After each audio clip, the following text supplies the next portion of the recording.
The universe doesn't need anyone watching to be beautiful.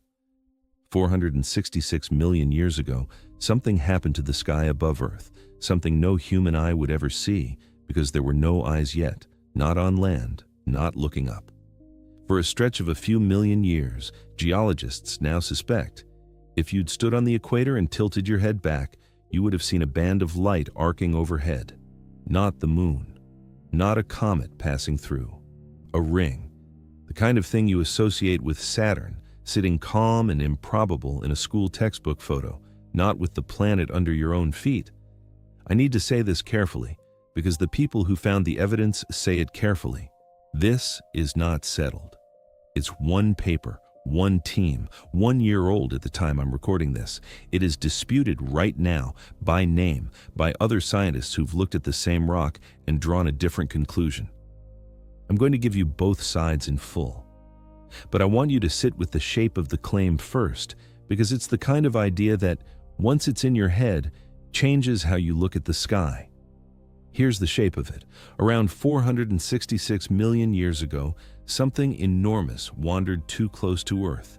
A chunk of rock roughly the size of the object that would, hundreds of millions of years later, end the reign of the dinosaurs. It crossed an invisible line in space.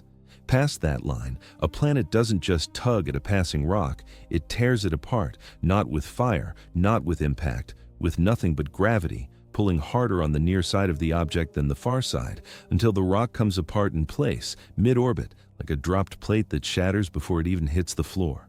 And what's left doesn't fall. Not right away. It spreads. It smears itself into a hoop of debris circling the planet's waste, exactly the way Saturn wears its rings today, the way scientists now think most large planets do at some point in their history. Put one on, wear it a while, take it off again. If this happened, Earth joined that club, briefly, unremarked, 466 million years before anyone existed to remark on it. And then, over millions of years, the ring bled. Slowly.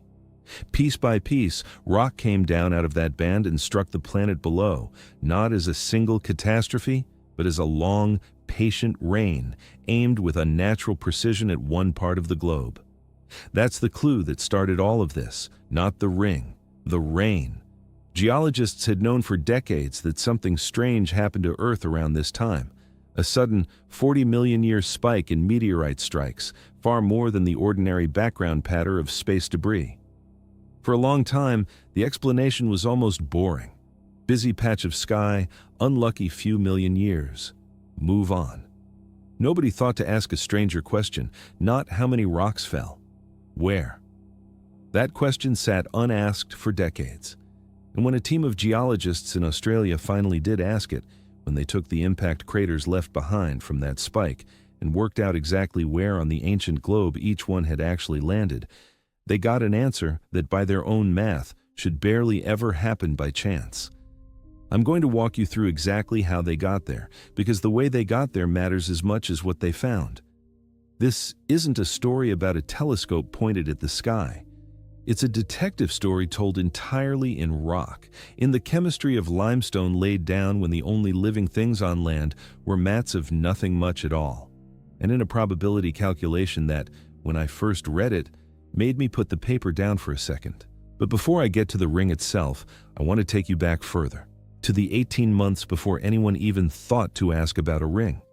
Because the ring hypothesis doesn't start with rings. It starts with dust, ordinary, unglamorous dust sitting inside a slab of Swedish limestone, waiting for someone with the right instrument and the right question to notice it was anything but ordinary. The dust waited a long time to matter. In the early 2000s, a Swedish geologist named Birger Schmitz was working through limestone laid down around 466 to 467 million years ago, and he found something in it that shouldn't have been there in those quantities. A mineral called chromite, a tough little survivor of a crystal, the kind of thing that outlasts almost everything else once a meteorite burns up and breaks apart in the atmosphere. In these particular layers, that chromite showed up at somewhere between 100 and 1,000 times the concentration found in the younger rock above it. Think about what that means for a second. not twice as much, not 10 times as much. Up to 1,000 times the ordinary rate, locked into stone, dated almost to the exact geological moment, and not just any chromite, a specific type tied to a family of meteorites called L-chondrites, stony rocks with a particular chemical fingerprint that ties them back to one shattered parent body out in the asteroid belt. Somewhere out there, something had broken, and Earth had spent the next 40 million years catching the pieces. This part isn't contested.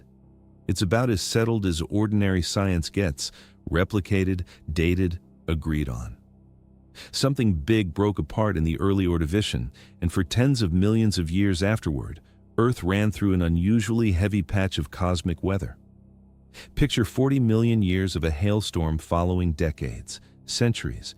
In human terms, it's meaningless, but geologically, relative calm. Then debris. Steady, elevated, falling for longer than the whole of human existence, stacked end to end many times over. For a long time, that was where the story stopped. Busy patch of sky. A parent asteroid cracked open somewhere in the belt, and Earth, going about its orbit, simply plowed through more of the wreckage than usual for a while. Reasonable. Boring even, as far as ancient catastrophes go. Nobody was asking where on Earth those rocks had actually come down. Why would you? A rock doesn't care what latitude it lands on. Space debris arrives more or less anywhere, scattered across the whole face of a spinning planet, the way rain falls more or less evenly across a whole city during a storm. That assumption held for 20 years. It held right up until 3 geologists at Monash University in Australia, Andrew Tompkins, Aaron Martin, and Peter Cawood, decided to actually plot the landing sites, not where the craters sit today. Continents don't stay put. Australia wasn't where Australia is now. Nothing was. 466 million years ago, the world's landmasses were arranged in configurations that would look almost unrecognizable to you, drifting at the speed a fingernail grows, but over that much time, drifting enormously. So the team did the harder thing. They took 21 known impact craters from that Ordovician spike, real, dated physical scars in the crust, and using models of how the plates have moved since, they walked each one backward in time, asking not where is this crater now, but where was this ground when the rock actually hit it. And when they laid the 21 dots down on that reconstructed 466 million year old globe, something jumped out that had no business being there. All 21, every single one of the craters they had, fell within about 30 degrees of the ancient equator, a tight band wrapped around the planet's waist, not scattered pole to pole the way random space debris should fall, clustered, aimed almost at one part of the world and left alone everywhere else. Here's what makes that genuinely strange rather than just a curiosity. At that time, only about 30% of Earth's crust that could actually preserve a crater, exposed, stable, not yet eroded or dragged back into the mantle, sat inside that equatorial band. The other 70% of the available crater-catching land sat outside it, at higher latitudes, wide open, ready to be hit like anywhere else. And yet nothing landed there, not one of the 21. All the craters, none of the empty highland. Imagine a dartboard where 70% of the surface is a wide, waiting target, and every single dart, all 21 of them, lands inside a narrow strip through the exact center. At some point, you stop calling that luck and start asking what was aiming them. That's the question the Monash team asked next, and they didn't ask it loosely. They ran the numbers. If you assume ordinary, randomly arriving asteroids, the kind that don't care about latitude, that fall wherever gravity and orbital mechanics happen to bring them down, the odds of getting all 21 craters bunched into that one equatorial band purely by chance come out somewhere around 4 in 100 million. One team's own way of putting it, imagine flipping a 3-sided coin, heads, tails, or the equator, and having it land on the equator 21 times running. Nobody's chalking that up to a lucky streak. Somewhere around that point, you stop asking whether it happened by chance and start asking what could possibly make it not by chance. And this is where the paper does something bold. It doesn't just say the clustering is strange. It proposes a mechanism, a specific physical reason why rocks would fall in a band and nowhere else. A ring. Their proposal, Somewhere close to 466 million years ago, a large chondritic asteroid, estimated in the range of 10 to 12 kilometers across, in the same weight class as the object that would end the Cretaceous, wipe out the dinosaurs, redraw the entire tree of life a couple hundred million years later, came in on a path that carried it inside Earth's Roche limit. I want you to actually picture that boundary, because it isn't abstract and it isn't rare in the universe. It's just invisible from where you're standing. Every planet has one. Think of it as a kind of crush radius drawn in empty space, an area with no walls, no marker, nothing you could ever see coming. Outside that radius, a planet's gravity pulls on a passing rock the way gravity pulls on anything, evenly enough that the rock holds itself together and swings on past, whole. Cross inside it, and the physics changes underneath you. The side of the rock nearest the planet gets yanked far harder than the side facing away, because gravity weakens with distance, and inside the Roche limit that difference in pull, from one side of the object to the other, becomes stronger than the rock's own gravity holding itself together. It doesn't need to hit anything, it doesn't need friction, or heat, or an explosion. The planet just pulls it apart from a distance, the way tearing a stick of bread not by snapping it, but by pulling both ends until the middle gives. 10 to 12 kilometers of solid chondritic rock torn apart in place in orbit, none of it lost, none of it destroyed, just redistributed. Not falling in one piece anymore, and not falling all at once. Spreading, smearing itself out along the orbit it had been following, the way a single dropped bead of ink stretches into a ring when you spin the water it's fallen into. Within some span of time, the paper doesn't pin down exactly how long, and I won't pretend it does, that stretched out debris field would have settled into something with real structure, a disk, a band, a ring sitting directly over Earth's equator, because that's simply where an object breaking apart on an equatorial crossing orbit is left to settle. Physics doesn't care about drama. It just distributes the wreckage along the path the wreckage was already on. And a ring like that doesn't do anything all at once. That's the part I find strangest. It's not a bomb. It's a slow leak. Millions of years of it raining down out of that band a little at a time, the material inside a ring gradually losing its grip on its own orbit and spiraling down toward the planet below, grain by grain, boulder by boulder, striking again and again in that same equatorial strip, because that's the only place a ring can ever aim. 21 craters, one narrow latitude band, 40 million years of elevated impacts, every strange thread from that Swedish limestone and that reconstructed globe suddenly pulling into a single coherent shape. Not many separate strange things happening near each other. One thing. A planet, briefly, wearing what Saturn wears permanently, bleeding its own rubble back onto itself for as long as the ring lasted. Now, here's the part the team raised carefully, almost reluctantly, because it's the part that turns a strange geological footnote into something with teeth. Roughly 20 million years after this proposed ring would have formed, Earth slid into one of the coldest stretches in the last 500 million years of its history. Geologists call it the Hernantian glaciation, the final brutal chapter of the Ordovician, and it didn't arrive gently. It's the opening act of what's known as the late Ordovician mass extinction, one of the 5 great die-offs in the entire fossil record, a period when a staggering share of the species alive on Earth at the time simply stopped being alive. And the Monash team asked, carefully, as a possibility and nothing stronger, could the ring have helped cause that? Not proven, not claimed as fact even by the people who found it, raised and flagged by them as speculative, because that's the honest place to leave it. But think about what a ring sitting over a planet's equator would actually do to the light reaching that planet.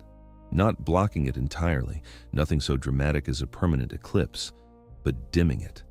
Casting a faint wide shadow across a band of the globe, the way an awning stretched over half a street doesn't plunge it into darkness, just quietly, persistently, takes the edge off the sun for as long as it hangs there. A few million years of a slightly dimmer sun layered onto a climate system already balanced on a knife edge is exactly the kind of nudge that could tip an ice age from arriving eventually to arriving now and arriving hard. I want to be very careful here, because this is exactly the kind of claim that's easy to overstate, and I'm not going to. Geologists still don't agree, even today, on what actually caused the Hernantian glaciation. There are other leading suspects, entirely independent of any ring: a drop in atmospheric carbon dioxide pulling heat out of the system, volcanic activity throwing enough material into the atmosphere to change the climate on its own, even a simple dip in the sun's own output over that stretch of time. The ring, if it existed at all, isn't offered as the answer. It's offered as one candidate, sitting alongside several older, better supported ones. A possible contributing shove, not a replacement for the mechanisms atmospheric scientists already take seriously. That distinction matters, and I'm not going to blur it just because the ring froze the planet makes for a better line than the truth. But sit with the shape of it anyway, because even hedged this carefully, it's a strange thing to hold in your head at once. The same object beautiful enough to have striped the sky like Saturn's may also have helped starve that sky of a little of its light for long enough, and at the wrong moment, to help push much of the life then on Earth toward extinction. Wonder and consequence riding on the same debris, the same 20 million years apart, possibly the same cause. And the skeptics arrived quickly, because that's how good science actually works, not with everyone nodding along, but with named researchers pulling at the exact threads that look weakest. Elizabeth Catlos, a geologist at the University of Texas at Austin, raised one of the sharpest objections. Dating a crater precisely is genuinely hard. The minerals used to pin down when an impact happened can get reset by later heating events millions of years afterward, which means the tight 466 million year window the whole argument leans on might be less solid than it looks. And she offered an alternative that needs no ring at all. The same 21 craters, she pointed out, could just as easily be explained by a single large asteroid breaking up and raining fragments down over part of the Ordovician without ever forming anything as structured as a ring in the first place.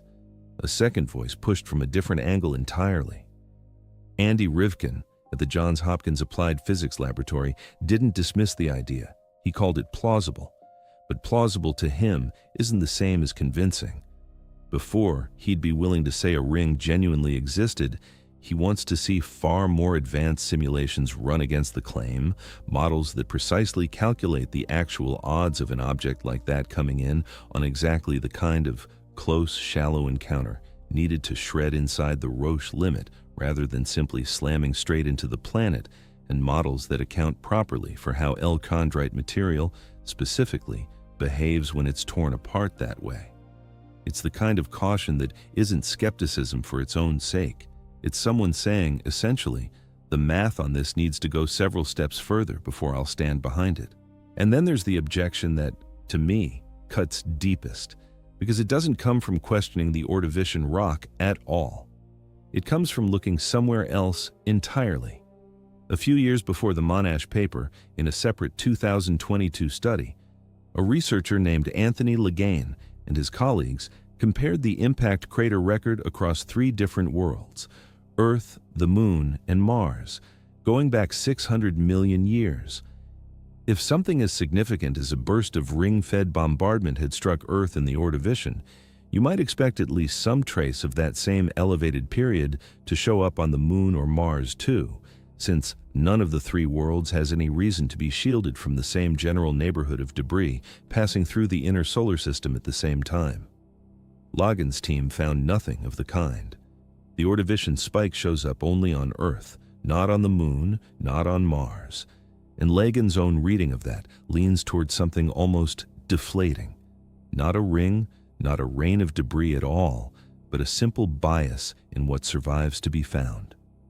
Craters near the equator, on a living, geologically active planet like Earth, tend to sit on land that erodes more slowly and gets recycled back into the mantle less often than land at higher latitudes, which means an equatorial cluster could show up in the data for no reason. Stranger than that, equatorial craters are just easier to still find 466 million years later, while their polar cousins were quietly erased by wind, water, and drifting plates long ago. The Monash team looked at that exact same asymmetry, Earth alone, nowhere else, and read it the opposite way, as support for something that actually happened here, and only here. Lagan's team reads it as an illusion built out of what happens to survive. Same 21 dots. Two completely different stories about what put them there. That, right there, is what an honestly unresolved scientific argument looks like. Not one side clearly right and the other simply wrong, but two careful readings of the same thin, damaged record, neither one able yet to fully rule the other out. And underneath both readings sits a plain, uncomfortable fact about the evidence itself.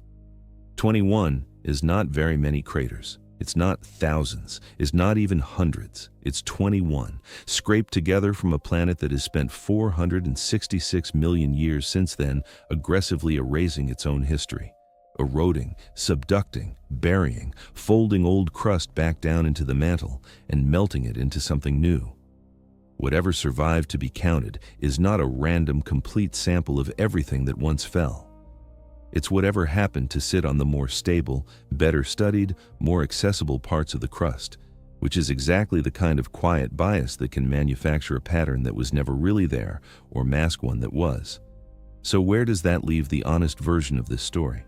Not Earth definitely had a ring, not scientists are hiding a beautiful truth from you.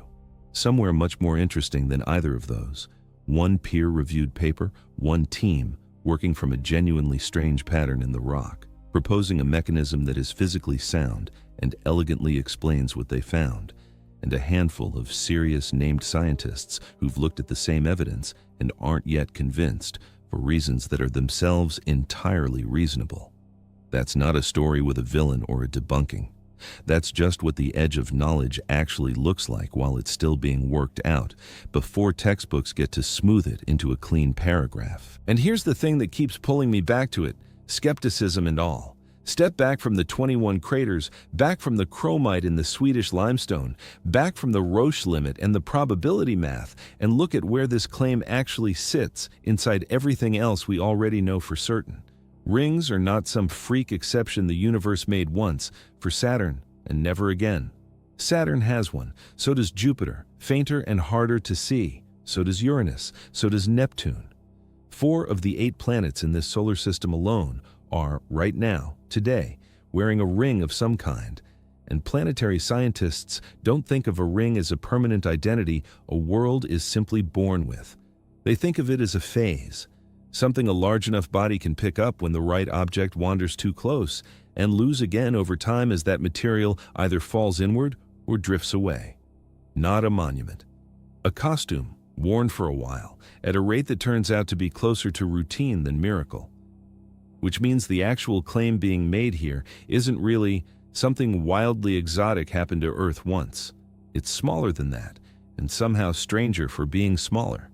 The claim is, the same ordinary machinery that casually builds and dismantles rings around every giant planet in this solar system doesn't stop being available just because a planet happens to have oceans and life, and, eventually, someone standing on it wondering about the sky. If a chunk of rock wanders inside your Roche limit, the outcome is the outcome, full stop. It doesn't check first whether you're a gas giant with 50 moons or a smaller, rockier, wetter world with things crawling around on its surface. Physics doesn't know the difference and doesn't care. For a window of a few million years, this hypothesis says, Earth wasn't an exception to how planets behave. It was doing, once, briefly, exactly what planets do. And that's the part that sits strangely once you actually let it in. We tend to think of Earth as the special one, the outlier, the one planet where the ordinary rules of the solar system gave way to something unprecedented. Life, rivers, weather that isn't just chemistry, but a place things grow. It's easy, standing inside that story, to assume the planet itself has always been categorically different too, that rings and moons torn apart, and equatorial bands of light are things that happen to other worlds, the cold and lifeless ones, the ones without anyone to notice. This hypothesis, if it holds, quietly undoes that assumption, not by making Earth less remarkable, by pointing out that even the remarkable planet, the one that eventually grew you, spent a sliver of its 4.5 billion year history looking from far enough away, exactly like every other large rock spinning through this solar system with something briefly circling its waist. Think about what that actually means for the sky itself, the one you looked at last night without a second thought, the one that seems like the most permanent, unchanging backdrop there is. It isn't. It's not a fixed fact about this planet, handed down unchanged since the beginning. It's a chapter. The blue during the day, the particular scatter of stars at night, the moon in the place you expect it, all of that is just what the current chapter happens to look like. And chapters, on a planet with this much time behind it, change. For a few million years, in this one data set, the sky over Earth had something in it that isn't there now, and hasn't been there for the entire span of human existence, and won't have been there for the entire span of every species that came before us capable of looking up. Every sunrise you've ever seen, every night sky your grandparents saw, every one a distant ancestor might have glanced at millions of years before language existed. None of it included a ring. If this happened, it happened and finished before the sky as you know it ever began. And here's the detail that actually stops me, more than the ring itself. There was no one there to see it. Land animals didn't exist yet in the Ordovician, not for hundreds of millions of years still to come. No eye on land was capable of tilting upward and registering that band of light stretched across the equator. Whatever it looked like, however strange, however beautiful, whatever it did to the color of a sunset or the texture of the night, it happened for an audience of absolutely no one. Not indifference, just timing. The show ran, and the seats were empty, because the kind of creature that could sit in one of those seats hadn't been invented yet. Sit with that for a second, because it says something quiet and enormous about beauty itself.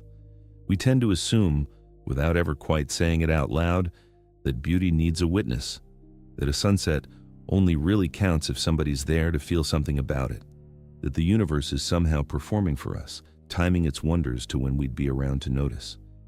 This says otherwise.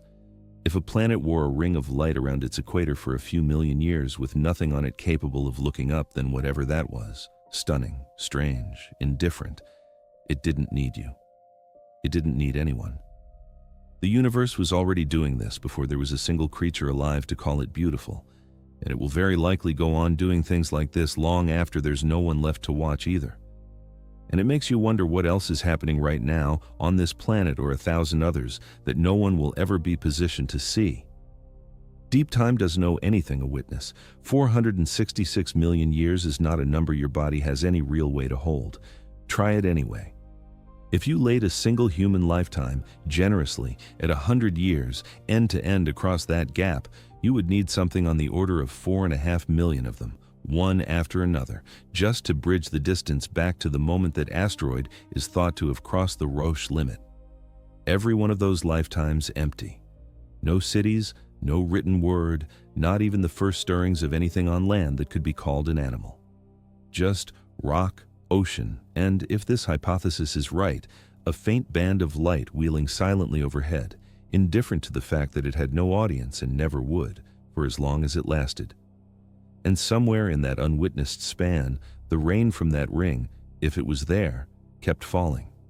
Not violently, not all at once, but grain by grain, boulder by boulder, striking a shallow equatorial belt on a planet that had no name yet, because there was no one there to name it. Every one of those impacts is a kind of event with no observer, the universe keeping a record nobody read at the time, a record we're only now able to read backward, second-hand, through chromite grains and reconstructed coastlines and a probability calculation run on a laptop a few years ago. The evidence outlived the event by an almost incomprehensible margin. The rock remembered what nothing alive at the time ever knew to notice. That's the strange privilege sitting underneath all of this, once you set the ring itself aside for a second. Not that the ring may have existed, that you, sitting here now, in a body that took another 460-odd million years of accident and evolution and error to exist at all, get to be the audience for an event that finished long before an audience was even a possibility. The sky did this once, with no one watching, and now, however many hundreds of millions of years too late to see it happen, someone finally is.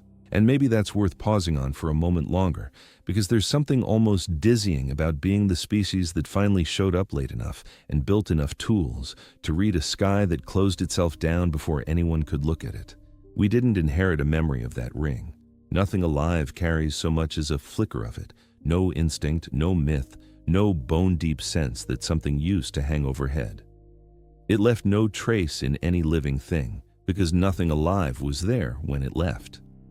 The only place it survived at all was in stone that doesn't know it's a record, chemistry that doesn't know it's a message, waiting with total indifference for 466 million years, until a species evolved that happened to develop the specific, strange habit of slicing open rock and asking it questions.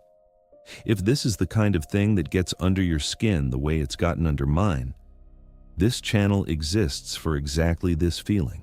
So, if you want to keep going down rabbit holes like this one together, hit subscribe and stick around.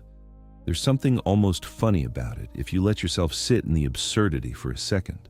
A ring circled a lifeless, ocean-heavy planet in near total silence, for a span of time so long it barely fits inside a sentence, and the closest thing to a witness it ever got wasn't a creature standing under it. It was a geologist, hundreds of millions of years later, standing in a lab, running a statistic on a spreadsheet, staring at 21 dots on a map of a world that no longer exists in that shape, and feeling, for a moment, the closest thing to what it might have been like to look up and see it. Not the light itself, the proof that the light was once there. A second-hand kind of witnessing, filtered through chromite and probability and a reconstructed globe, but witnessing all the same, arriving so late it almost missed the point of witnessing at all, and yet somehow, in arriving at all, didn't. Think about what that act of reconstruction actually asks of a mind.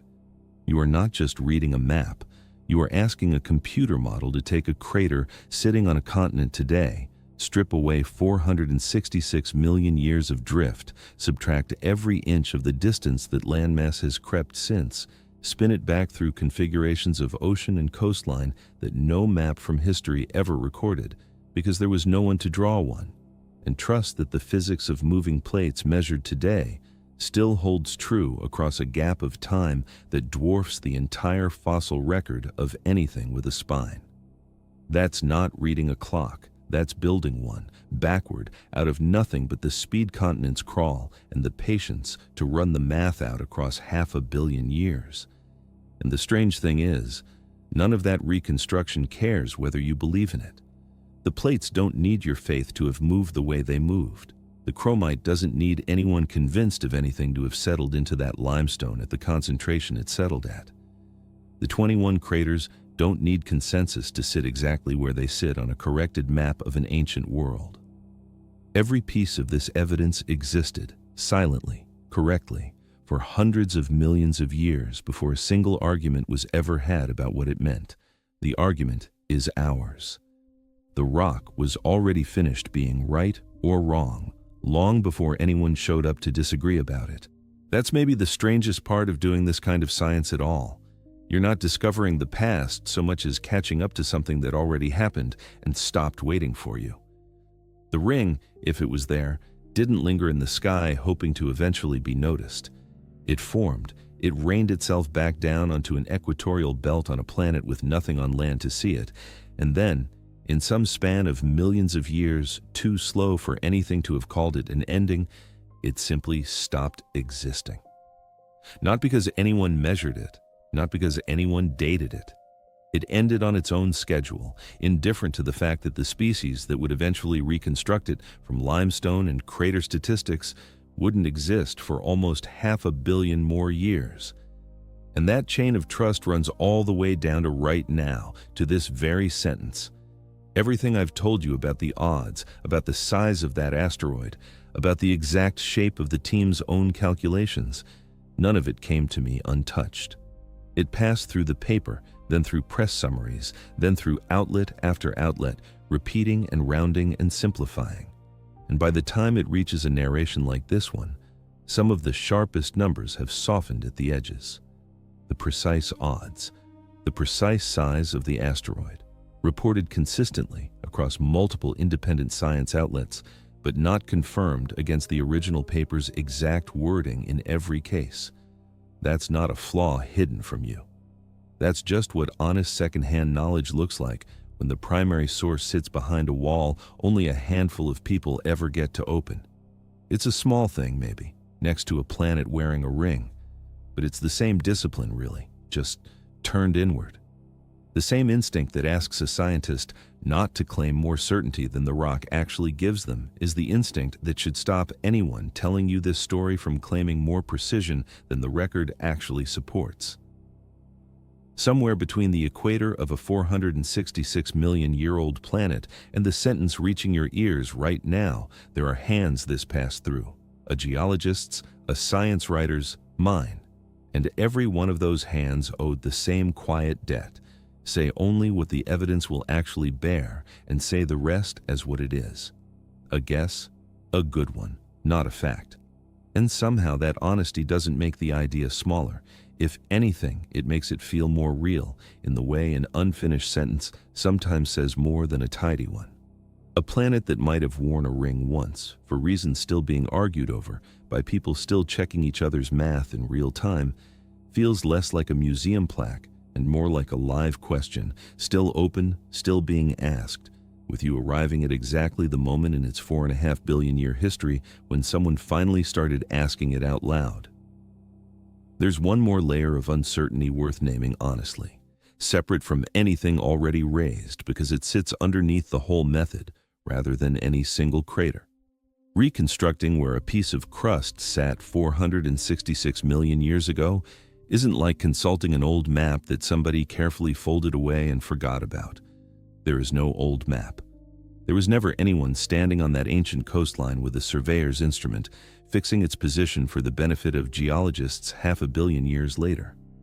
Every plate tectonic model reaching that far back is itself a reconstruction of a reconstruction, built by working backward from magnetic stripes frozen into ocean floor, from the matching shapes of continents, from rock formations that seem to line up if you drag two landmasses back together at the right angle. It's less like reading an old map and more like trying to work out exactly which street a house once stood on, using nothing but a map so old and so water-damaged that entire neighborhoods have washed away from it, and trusting the parts that are still legible. That doesn't mean the reconstruction is wrong. Plate models have been tested and refined for decades, cross-checked against independent lines of evidence, trusted enough to underpin huge stretches of modern geology. But it does mean there's a margin of uncertainty riding along with every single one of those 21 dots, quietly, underneath the bigger argument about clustering and probability. Move a coastline by even a modest amount in a 466-million-year-old reconstruction, and a crater that looks safely inside the equatorial band could, in principle, drift toward its edge. Nobody serious in this argument thinks the whole pattern would dissolve under that kind of correction. But it's one more reason the paper's own authors and the geologists still debating it keep landing on the same careful word. Evidence suggesting, not evidence proving. A pattern strong enough to publish, to argue over, to build a genuine hypothesis on, and still, 466 million years on, not yet strong enough to close the book. Picture what erosion actually does to a crater over that kind of time, because erased undersells it. A fresh impact scar starts as a sharp bowl in the crust, rimmed and obvious, the kind of thing you could point to from orbit. Rain doesn't care that it's geologically significant, it just falls the way it falls everywhere, and over a few million years it starts smoothing that rim, washing sediment down into the bowl, filling it in from the edges like a footprint, slowly disappearing under blown sand. Rivers cut through it. Ice sheets, when they come, can scrape whole sections of it away entirely. And underneath all of that, slower and far more final, the crust itself is moving. Old ocean floor sliding back down into the mantle at subduction zones, folded and melted and recycled into new rock, taking any crater sitting on it down with it permanently, not scarred but gone, erased at the level of the material itself rather than just the surface shape. Now imagine that same process running unevenly for 466 million years over the entire surface of a living, weather-beaten, plate-shifting planet. It doesn't erase evenly. Stable continental interiors, old, thick, geologically quiet slabs of crust, hang on to their scars far longer than crust caught in the more violent business of mountain building or ocean floor recycling. So the 21 craters that survived to be counted were never a fair lottery of everything that once fell. They're the ones lucky enough to have landed on the parts of the planet that happen to sit still the longest, in regions that happen to stay dry or cold or quiet enough not to be worn away. It's a book with most of its pages torn out, and the surviving chapters aren't a random sample of the story. They're whichever pages happen to be bound most securely, and a reader working only from what's left has to stay honest about how much of the plot might be sitting in the pages that didn't make it. It helps to think through what that band would actually have looked like, physically, if you strip away the poetry for a second and just work through the physics of it. Saturn's rings are bright and pale because they're made mostly of ice, reflecting sunlight the way fresh snow does. A ring built from a shattered chondritic asteroid would have been made of stone and metal-flecked rock instead, darker, duller, closer in color to ash or slate than to anything glittering. It likely wouldn't have blazed across the sky the way Saturn's rings shine in a telescope image. It would have read more like a bruise of a different color stretched along the horizon, a band that darkened slightly wherever it crossed the sun's path, brightest and most visible at dawn and dusk when sunlight caught it edge on, nearly invisible from directly beneath it at local noon, the way a smear on glass all but disappears when you're looking straight through it and only shows up at an angle. And because Earth is so much smaller than Saturn, and any ring around it would have sat so much closer to the ground relative to the planet's own size, it wouldn't have looked like a distant, delicate hoop the way Saturn's rings look through a telescope from millions of kilometers away. It would have filled a real fraction of the sky, arcing from one horizon to the other for anyone standing near the equator, close enough that its shadow wasn't some abstract climatological term in a paper, but an actual physical dimming that swept across the land in a band, the way clouds do, except following the fixed geometry of the ring instead of the weather. Different latitudes would have experienced it differently. Brightest and most dramatic near the equator, where the ring sat almost overhead, fading toward nothing near the poles, where the curve of the planet itself would have hidden it below the horizon entirely. A planet with, briefly, two different skies at once, depending on where you happen to be standing on it, if there had been anyone to stand there at all. Consider what it would have done to the night sky specifically, not just the daylight dimming already covered in the shading argument. A band of rock that wide sitting that close wouldn't have vanished after sunset the way a rainbow does.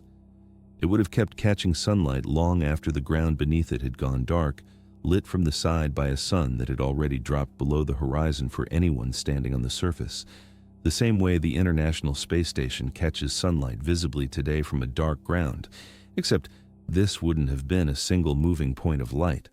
It would have been a permanent arc, faintly glowing, cutting across whatever stars happened to sit behind it, blotting some out entirely, and leaving others visible on either side, a fixed feature of the night that never set and never rose, because it wasn't orbiting independently of the planet's rotation the way the moon does. It would have simply been there, night after night, for as long as it lasted, the one constant in a sky that is otherwise, across the entire rest of Earth's 4.5 billion year history, never had anything like it. And it must have ended the way these things generally do, not with a single dramatic finish, but with a long, uneven thinning. Ring material doesn't fall all at once, evenly, like sand through a funnel.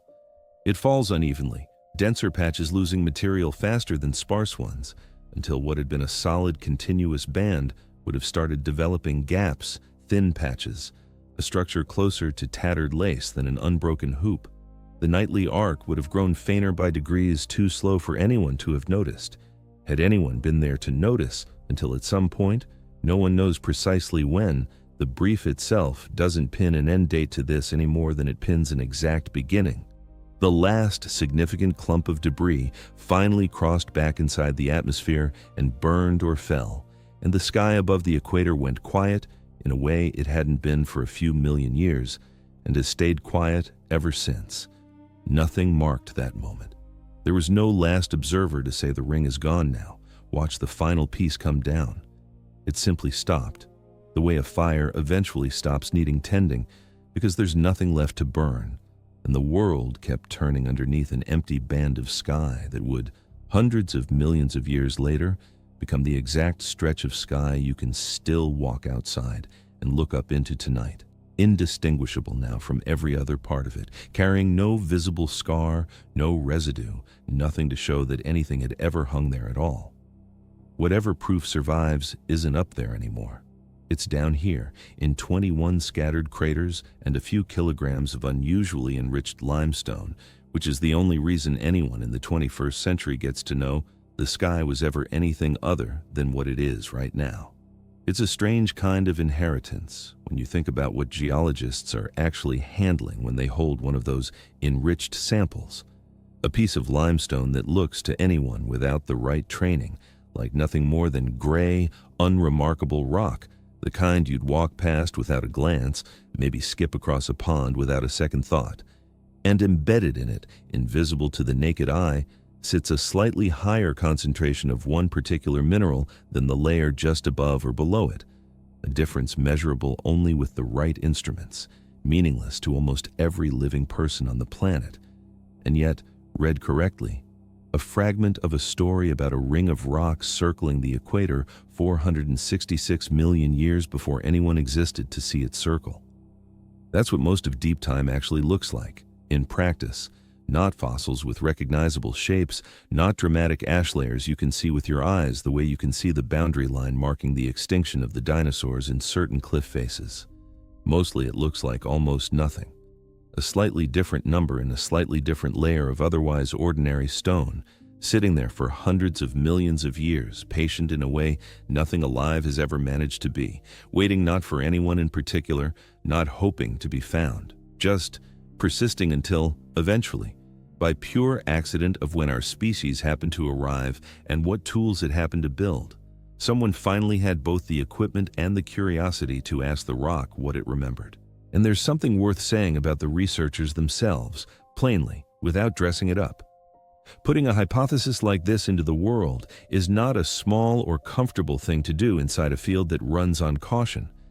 Andrew Tompkins, Aaron Martin, and Peter Kawood didn't publish a tidy, unassailable finding. They published a genuinely provocative reading of a genuinely strange pattern in a paper that explicitly uses the word evidence suggesting rather than evidence proving, knowing full well it would draw exactly the kind of scrutiny it's drawn, named colleagues publicly weighing in with real, substantive doubts in the same public science coverage carrying the original claim. That's not a failure of the work. That's the work operating exactly as it's supposed to. A bold, careful, hedged idea, put forward anyway, because the alternative, sitting on a strange pattern and saying nothing until it's completely beyond dispute, would mean nobody ever gets to have this argument at all. Because that's really what's happening here, underneath the ring, underneath the craters, underneath the chromite. A live disagreement between people who have all looked hard at the same thin, damaged, 466 million year old record and reached different reasonable conclusions about what it's telling them. Nobody in this story is being careless, nobody is chasing headlines over evidence, Catlos raising doubts about crater dating, Rivkin asking for better simulations, Login reading the same asymmetry as preservation bias rather than proof. None of that is an attack on the Monash team's integrity. It's what happens when a claim is interesting enough and contested enough to be worth the effort of disagreeing about carefully, in public, on the record, rather than shrugging it off. Most of what you were taught confidently in a science class started exactly like this, not as a settled fact handed down from on high, but as somebody's hedged, contested, hotly argued paper sitting for years or decades in that same uncomfortable space between here's a strange pattern and here's what actually caused it. Continental drift spent decades dismissed before plate tectonics became the unquestioned foundation under half of modern geology. The idea that a single asteroid impact ended the age of the dinosaurs was itself fought over for years after it was first proposed, mocked by some of the very scientists who'd eventually come around to it. There's no guarantee this ring hypothesis follows that same path toward eventual acceptance. plenty of contested ideas. In science turn out, after enough scrutiny, to have been wrong, and get quietly folded away, remembered mostly as a lesson in how convincing a coincidence can look before you've checked it properly. Right now, nobody knows which of those two futures this idea is walking toward. That's not evasion. That's just an honest description of what it feels like to stand this close to the front edge of a question before history has decided which answer gets to become the textbook version. And maybe that's the most valuable thing this particular story can hand you, more than the ring itself. Not a fact to file away and repeat at a dinner table, but a small working model of what real scientific uncertainty actually looks like from the inside, messier than the finished version you get years later, full of named people disagreeing in good faith, weighed down by exactly the kind of caveats a tidier story would have quietly dropped. The next time someone tells you science has spoken with total, closed-book certainty on something that's only a year or two old, you'll have this to measure it against. Real science, at the moment it's actually being made, sounds a lot more like this than like a headline. Take a breath. Now, look up. The sky above you tonight will look the way it has always looked to you. The same stars, the same dark, the same quiet blue draining out of it at dusk. It will not look like a planet capable of wearing a ring, but for a few million years, deep enough in the past that no eye was open to see it. This world may have carried a band of light across its equator, the way Saturn carries one now, built from a rock the size of the one that would one day end the dinosaurs, torn apart by nothing but gravity, and rained back down as slow, patient thunder for millions of years no one was alive to count. Nobody can tell you yet whether that happened. The rock says maybe. The scientists arguing over it, carefully, in public, on the record, haven't finished the argument, and I'm not going to pretend they have. What I can tell you is that the sky you're looking at right now is not a fixed backdrop. It's a chapter. It has looked like other things before, and it will look like other things again, long after anyone is here to notice the difference. So take a breath. Feel it move through a body built from atoms that have already survived a supernova, a solar system's worth of collisions, and 4.5 billion years of a planet quietly changing its mind about what belongs in its sky. You are, for this one brief chapter, the audience the ring never had. That's not nothing. Hold on to it.